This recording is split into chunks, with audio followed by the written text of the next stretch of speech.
अस्सलाम वालेकुम साथियों, उम्मीद करता हूँ तमाम दोस्त खैरियत से होंगे।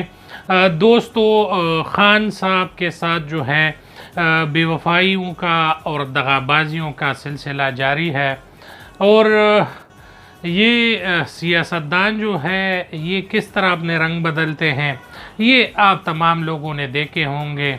कुछ वक्त पहले जब जब मुशर्रफ का दौर ख़त्म हुआ तो किस तरीके से जब इमरान ख़ान साहब उरूज में आए तो किस तरीके से वो विकेट पे विकेट गिराते रहे और लोग जोग तर जोग पीटीआई में शमूलियत करते जा रहे थे। आज जो है पीटीआई पर जवाल शुरू हुआ और पाकिस्तान तहरीक इंसाफ 9 मई के वाक़यात के बाद जवाल का शिकार हुआ।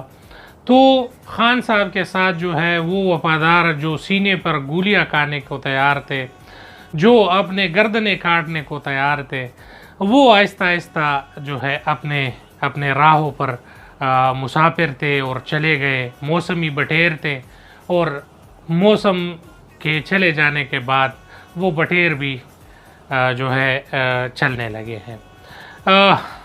अबरार हक की आंसू का जो एक सिलसिला था वो तमाम लोगों ने देखा और उसने काफ़ी हद तक सीने में दिल रखने वाले लोगों को जो है अफसरदा किया।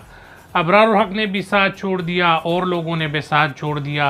कल जो है पेशावर के एमएनए शौकत ख़ान साहब ने भी जो है राहें अपनी जुदा कर ली और तमाम रुकनीत और तमाम चीज़ों से जो है इस्तीफ़ा दे दिया। इसी तरीके से इमरान इस्माइल साहब ने जो है कराची से इस्तीफ़ा दे दिया और उसने भी ख़ान साहब से राहें जो है वो जुदा कर दी है। बताया ये जा रहा है कि अगला तूफ़ान जो है वो खैबर पुख्तनख्वा में आ रहा है और खैबर पुख्तनख्वा में एक ऐसा तूफ़ान आया है जो अभी थमा हुआ है और उसकी खामोशी जो है वो पूरे खैबर पुख्तनख्वा पे जो है वो मंडला रही है। बताया ये जा रहा है कि खैबर पुख्तनख्वा में 2 ग्रुप्स बने हुए हैं। एक ग्रुप जो है वो परवेज़ खटक और असद कैसर का है और दूसरा ग्रुप जो है आतिफ खान और साबिक गवर्नर शाह फरमान का है। दोनों ग्रुप्स के राब्ते जो हैं वो जारी हैं और परवेज़ खटक का नंबर जो है वो कल से खुला है और तमाम जो सूबाई अरकान हैं उनके साथ राब्तों में हैं और ये कहा जा रहा है और तमाम लोगों का ये उम्मीद है और खुफिया जो लोग हैं वो ये बता रहे हैं कि दोनों ग्रुप्स में मुकाबला जारी है कि कितने एमएनएज़ और एमपीएज़ के साथ हम जो है अपना तादाद बढ़ाएं और इकट्ठा जो है वो प्रेस कॉन्फ्रेंस करें और उसमें जो है हम अपने अपने कारकुनान को ज़्यादा करें, सूबाई के भी और कौमी असम्बली के भी, तो उसके साथ जो है प्रेस कॉन्फ्रेंस करेंगे और ख़ान साहब के छोड़ने का ऐलान करेंगे।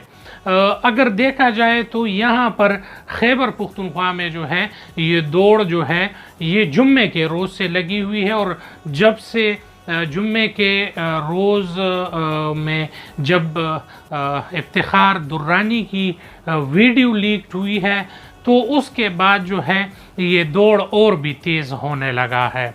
तो मालूम ये होता है कि कुछ करतूत कुछ लोगों के और भी सही नहीं हैं तो उन लोगों ने अपना दौड़ जो है वो तेज़ कर दिया है।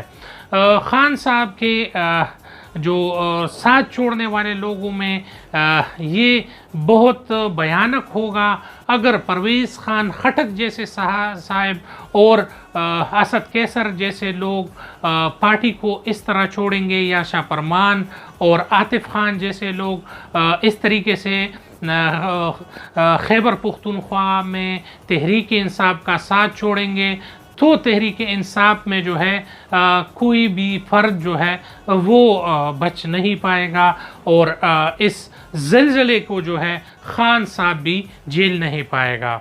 अफसोसनाक ख़बर एक ये भी है कि ख़ान साहब के घर का खाकरोब जो है जो स्वीपर होता है और झाड़ू पोछा मारने वाला होता है उसने जो है अदालत में पेश होकर जज के सामने 3 लाख रुपए जो है नगद ज़मानत रखी और ये कहा कि ख़ान साहब का जो है आप इनको ज़मानत दे दें और ख़ान साहब को जो है अभी गिरफ़्तार इस केस में ना करें।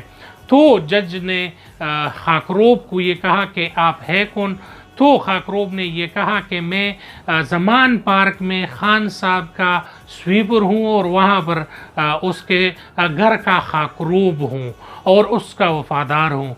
तो जज ने उसको मुखातिब करते हुए ये कहा कि अगर ख़ान साहब हाजिर नहीं होते तो मैं आपको गिरफ़्तार करूँगा। तो इस बात पर खाकरोब जो है वो खामोश हो गया और जज के रूबरू देखता रहा, जिस पर ज़मानत जो है वो खारिज हो गई।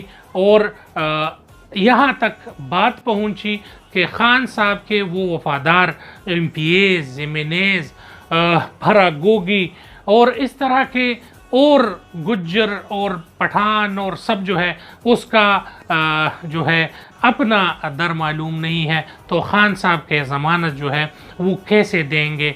इसी हवाले से जो है ये ख़बर जो है ये बहुत दिल दहला देने वाली है कि ख़ान साहब के आगे पीछे मनलाटे फिरने वाले लोग जो है आज ख़ान साहब के साथ नहीं हैं और वो अपने घर का खाकरोब जो है वो ज़मानत के लिए बेचता है। ये बहुत अफसोसनाक है। उरूज ज़वाल जो है ये आते हैं। ख़ान साहब का उरूज जो था वो भी बहुत तेज़ी के साथ था और ज़वाल जो है वो भी बहुत तेज़ी के साथ है।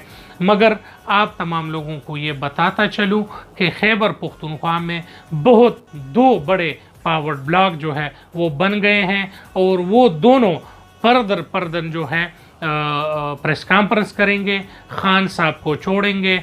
और ज़राए का ये कहना है कि 24 घंटों से 48 घंटों के अंदर ये तमाम लोग जो हैं ये प्रेस कॉन्फ्रेंस करेंगे और ख़ान साहब का साथ छोड़ेंगे। तो हैरान कुन है कि जिस तरीके से ये लोग आए थे उसी तरीके से जा रहे हैं।